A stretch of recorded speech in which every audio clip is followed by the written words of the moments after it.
Doctor Mir Jawad jar Khan, chairman Germanten hospital को 14 president of India Ramnath Kovind के हाथों चैंपियंस ऑफ चेंज के खिताब से नवाजा गया। All over India Times ranking में जर्मनटन हॉस्पिटल को प्लेस किया गया है। Experienced German and robotic technology only at Germanten hospital, Attapur, Hyderabad. आगे अगली खबर हम आपको बताने जा रहे हैं, वो भी जो है बैरिस्टर असदुद्दीन ओवैसी को लेकर है। असदुद्दीन ओवैसी का ये कहना है कि अखिलेश यादव के परिवार के लोग आज बीजेपी में हैं, इनके रिश्तेदार बीजेपी में है मगर वो सेक्युलर हो जाते हैं और ओवैसी कम्युनल हो जाता है। आखिर क्यों हो जाता है असदुद्दीन ओवैसी कम्युनल? इस तरह का सवाल असदुद्दीन ओवैसी ने किया है।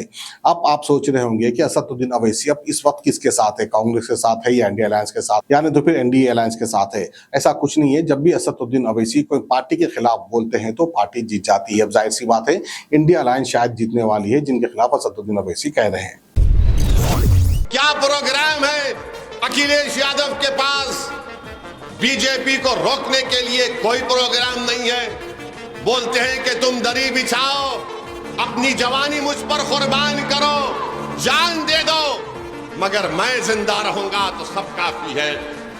अखिलेश यादव के परिवार के लोग, उनके भाई की पत्नी बीजेपी में है, आज इनके रिश्तेदार बीजेपी में हैं, मगर वो सेक्युलर हो जाते और ओवैसी कम्युनल हो जाता है। मैं बार बार आपसे कह रहा हूं, मगर आप मेरी बात माने या ना माने, जब तक अल्लाह मुझे जिंदा रखेगा मैं आपके दरमियान में आता था और आता रहूंगा। आप मुझे वोट दे या ना दे, मगर मुझ में एक दीवानगी है कि जब तक मैं अपने मंजिल मकसूद को नहीं पालूंगा मैं आते रहूंगा और बोलता रहूंगा। मुझसे दुश्मनी करने वाले समझते हैं कि मुझ पर इल्जाम लगाने से असदुद्दीन ओवैसी के हौसले पस्त हो जाएंगे। मैं मेरे दुश्मनों से भी कह रहा हूं कि तुम जितने इल्जाम लगाना चाह रहे लगा लो। पिछले विधानसभा के चुनाव में टोल गेट के पास मेरी गाड़ी के ऊपर 6 गोलियां चलाई गईं।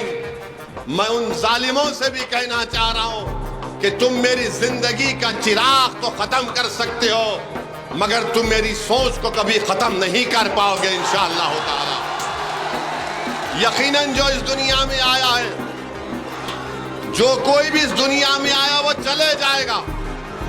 हम कोई यहां पर हमेशा रहने के लिए नहीं आए, मगर कम से कम मेरी मौत के बाद तो कोई ये नहीं कह सकेगा कि ये शख्स हमको बार बार आकर बाखबर करता था, बताता था, हमको समझाता था। मगर ये बात आपको समझने की जरूरत है। आज सोनेलाल पटेल इस दुनिया में नहीं है, मगर उन्होंने अपनी एक बेहतरीन औलाद को हमारे दरमियान में छोड़ा है। सोनेलाल पटेल आज दुनिया में नहीं है, मगर दुनिया उनकी कुर्बानी को याद करती है और याद करते रहेगी कि कैसे इसी पार्लियामेंट के कॉन्स्टिट्यूंसी में उन पर पुलिस ने लाठियां बरसाई, उनका बायां हाथ तोड़ दिया, उनका पैर तोड़ दिया। वो शख्स जिसने अपने समाज के लिए अपना सब कुछ कुर्बान कर दिया। मेरे भाई लोग इन लोगों को हमेशा याद रखते हैं। ये जो डीलिंग वीलिंग करते हैं, ये जो हमारे वोटों का सौदा करते हैं, लोग इनको कभी याद नहीं रखेंगे। तो 25 तारीख के दिन अपने वोट को एक अमानत समझिए, अपने वोट का सही इस्तेमाल करिए। Germantown super speciality hospital, doctor Mir Jawad jar Khan, senior experienced orthopaedic surgeon, bone fracture, joint replacement, hip replacement और स्पाइन सर्जरी कामयाबी से अंजाम दे रहे हैं। इसके अलावा neuro surgery, cardiology, gynaecology, dental, general medicine, dialysis और फिजियोथेरेपी जैसे शोबाजात में इंतहाई कामयाबी के साथ वाजबी फीस में इलाज किया जा रहा है। शेयरिंग और प्राइवेट रूम्स, अस्पताल में 24 घंटे MRI, CT scan, 2D digital X ray, ultrasound, operation theatre, ICU और लैब की सहूलत दस्तयाब है। आपकी उम्मीदों के ऐन मुताबिक Germanten super speciality hospital, pillar number 150, Attapur, Hyderabad.